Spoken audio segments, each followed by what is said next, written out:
Joining us now, Democratic Senator Tina Smith of Minnesota. She's among the progressive Democrats in the Senate, urging the president to consider using the 14th Amendment to avoid default. Senator, thanks for being on. Has this ever been done before? I'm looking back, and it seems like a long time ago. What would be the consequences, do you think, of doing this? And why do you believe this is the way forward? Well, thanks, Mika. It's great to be on with you today. I mean, the first thing I want to say is that if anybody can negotiate an agreement, a reasonable agreement with these extremist Republicans, it's Joe Biden. And the fact that they haven't taken default on our debt off the table is a sign that they're essentially trying to hold our whole economy hostage. So what we're saying with this letter is that if we have a choice between defaulting on the one hand, and invoking the 14th Amendment on the other hand, the 14th Amendment is clearly an option that the president needs to have ready to go, because the consequences of a default, the first time ever, would be absolutely catastrophic, as you just explained in your program a moment ago. Yeah, and I can already hear if this happens, if this is the path chosen, the Republicans just would jump all over this. They claim they have a plan. They put a plan forward, and it's up for the Democrats and for President Biden to accept it. How will the White House and Democrats like you be able to message what they really were proposing? It's going to be very tough sledding if the 14th Amendment is invoked, don't you think? Well, first, look at what their proposal is. They are essentially saying that unless we give in to their hostage-taking, their strategy is to cut food programs and health programs for women and seniors and kids.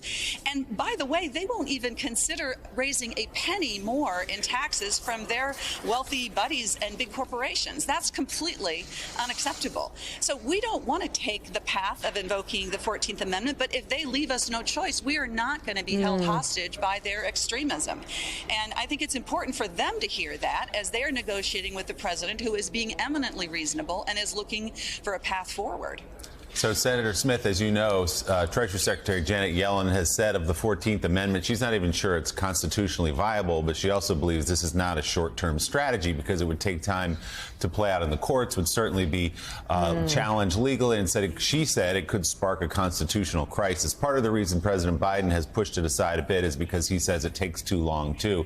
So how do you see the 14th Amendment getting us out of this mess before June 1st, which is the date that the Treasury Secretary has laid out as the day when America stops being able to pay its bills?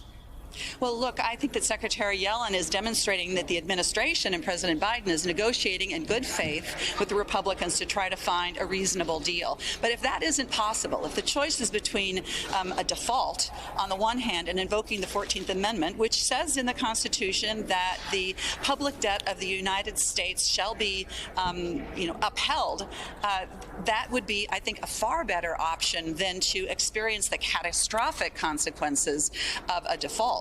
And what that would mean for millions of jobs lost, Americans losing trillions of dollars in wealth because of the declines in their savings accounts, interest rates going up. I mean, you know it. We all know it, what a disaster that would be. But I think Americans, because we've never had that default happen, are just sort of trying to come to grips with what it would really mean for them. And it is not an abstract problem. It is something that would affect them in their pocketbooks and in their banking accounts in very real and tangible ways. We must avoid that at all costs. And that's why the 14th Amendment needs to be on the table as an alternative if the other choice is default.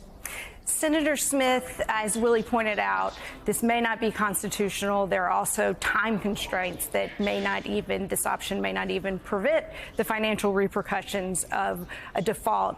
But this would be a radical rethinking of constitutional authority, of executive authority. Would you feel comfortable with the precedent this would set that Republicans could take similar action if they assume the presidency again? Well, first, let's just understand that this concept of how to use the 14th Amendment and this language in the 14th Amendment has been around for quite a few years. It has been discussed and vetted with constitutional experts. And again, I'm not saying that this should be the first choice that we would have, but if it is the last choice between doing this and experiencing a default, clearly to me, this is the best solution. And when the choice is also this radical budget that these Republicans are putting forward, it's just untenable.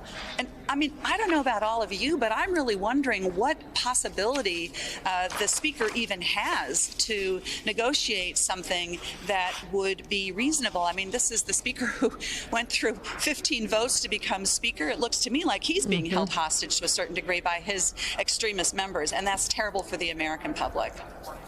Democratic Senator Tina Smith of Minnesota, thank you very much for coming on the show this morning. We will be watching.